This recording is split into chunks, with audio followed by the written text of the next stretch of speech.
ഭൂകമ്പങ്ങളുടെയും സുനാമികളുടെയും വലിയ ഭീഷണി നേരിട്ടുകൊണ്ടിരിക്കുകയാണ് Japan. December 9 പുറപ്പെടുവിച്ച നിർദ്ദേശമനുസരിച്ച് രാജ്യം ഒരു മെഗാ ക്വേക്ക് നേരിട്ടേക്കാമെന്നുള്ള മുന്നറിയിപ്പ് നൽകിയിരിക്കുകയാണ് ഗവേഷകർ. വലിയ ശക്തിയുള്ള ഭൂകമ്പം എന്നതാണ് മെഗാ ക്വേക്ക് എന്നതുകൊണ്ട് അർത്ഥമാക്കുന്നത്.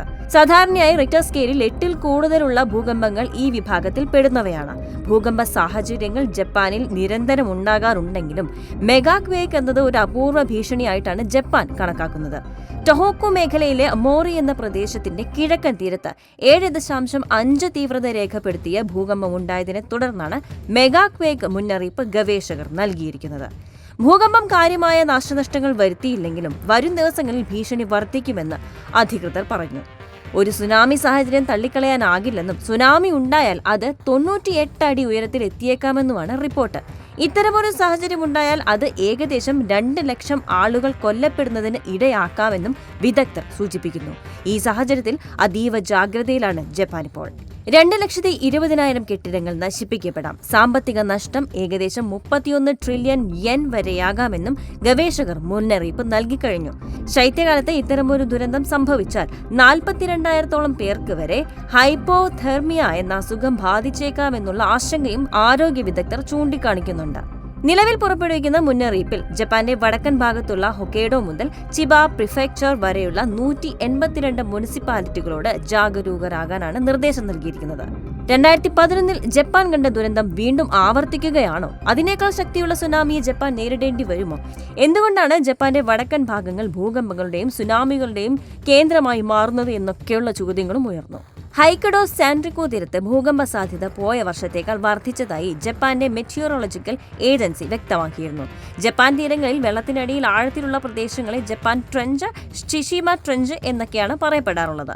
ഇനി ഭൂമിയുടെ ഉപരിതലത്തിലുള്ള വലിയ ഫലകങ്ങൾ അഥവാ ടെക്ടോണിക് പ്ലേറ്റുകൾ നിരന്തരം ചലിച്ചുകൊണ്ടിരിക്കുകയാണെന്ന് നമുക്കറിയാം. Pacific plate, Philippine plate, Eurasian plate, north American plate എന്നിവ കൂട്ടിമുട്ടുന്ന അതിർത്തിയിലാണ് ജപ്പാൻ സ്ഥിതി ചെയ്യുന്നത്. ഇതിനാൽ തന്നെ നിരവധി അഗ്നിപർവ്വത സ്ഫോടനങ്ങളും ശക്തമായ ഭൂകമ്പങ്ങളും അവിടെ പതിവുമാണ്. ടെക്ടോണിക് പ്ലേറ്റുകൾ കൂട്ടിയിടിക്കുമ്പോഴും ഒന്നിനടിയിലേക്ക് മറ്റൊന്ന് കടന്നു പോകുമ്പോഴും ഭൂമിക്ക് മാറ്റങ്ങൾ സംഭവിക്കുന്നു. പെട്ടെന്നുള്ള ഭൂകമ്പ ചലനങ്ങൾ അങ്ങനെ സൃഷ്ടിക്കപ്പെടുകയും ചെയ്യും. 2011 ജപ്പാനിലുണ്ടായ വിനാശകരമായ ടൊഹോക്കു ഭൂകമ്പം പോലുള്ള സംഭവങ്ങൾ ഉണ്ടായതും അങ്ങനെ തന്നെയാണ്. ഭൂകമ്പ സാധ്യതയുള്ള ശക്തമായ പ്രദേശങ്ങളെ പൊതുവെ പറയുന്ന പേരാണ് റിംഗ് ഓഫ് ഫയർ. ഏകദേശം 40,000 കിലോമീറ്റർ നീളത്തിലും 500 കിലോമീറ്റർ വരെ വീതിയിലുമാണ് ഈ റിംഗ് ഓഫ് ഫയർ വ്യാപിച്ചു കിടക്കുന്നത്. 35 ദശലക്ഷം വർഷത്തിലേറെയായി ഈ അഗ്നിവളയം പസഫിക്കിൽ തന്നെയുണ്ട്. ലോകത്തിലെ ഭൂകമ്പങ്ങളുടെ ഏകദേശം 75% ഈ മേഖലയിൽ നിന്നാണ് ഉണ്ടാകുന്നത് എന്നുമാണ് വിദഗ്ധർ സൂചിപ്പിക്കുന്നത്. ജപ്പാനിൽ ഉണ്ടാകാൻ സാധ്യതയുണ്ടെന്ന് ഗവേഷകർ പറഞ്ഞ ഭൂകമ്പത്തിനും സുനാമിക്കും പ്രഭവ കേന്ദ്രം ഈ റിംഗ് ഓഫ് ഫയർ തന്നെ. ഇപ്പോൾ പുറപ്പെടുവിച്ച മുന്നറിയിപ്പ് അനുസരിച്ച് 2011 കണ്ടതിനേക്കാൾ വലിയ സുനാമിയായിരിക്കും ജപ്പാൻ കാണേണ്ടി വരിക. $198 ബില്യൺ വരെ നാശനഷ്ടങ്ങൾ ഉണ്ടാകാൻ സാധ്യതയുള്ളതുകൊണ്ട് തന്നെ ജനങ്ങളോട് പ്രദേശങ്ങളിൽ നിന്ന് മാറി താമസിക്കാനുള്ള വഴികൾ ആലോചിക്കാൻ പറഞ്ഞിരിക്കുകയാണ് ജപ്പാൻ ഭരണകൂടം. ദിവസങ്ങളോളം ഉപയോഗിക്കാവുന്ന അവശ്യ വസ്തുക്കൾ അടങ്ങിയ ഒരു ബാഗ് സൂക്ഷിക്കുക, കുടുംബാംഗങ്ങളുമായി പലായന പദ്ധതികൾ ചർച്ച ചെയ്യുക, പെട്ടെന്ന് രക്ഷപ്പെടാനുള്ള രീതിയിൽ തയ്യാറാവുക എന്നിങ്ങനെ നിർദ്ദേശങ്ങൾ കൊടുത്തിട്ടുണ്ട്. ദുരിതാശ്വാസ സാമഗ്രികളും ഉപകരണങ്ങളും മുനിസിപ്പാലിറ്റികളിൽ എത്തിക്കാൻ തുടങ്ങി. ജപ്പാന്റെ പല തീരത്തും സുരക്ഷാ വിന്യാസങ്ങളും ചെയ്തു തുടങ്ങിയിട്ടുണ്ട്.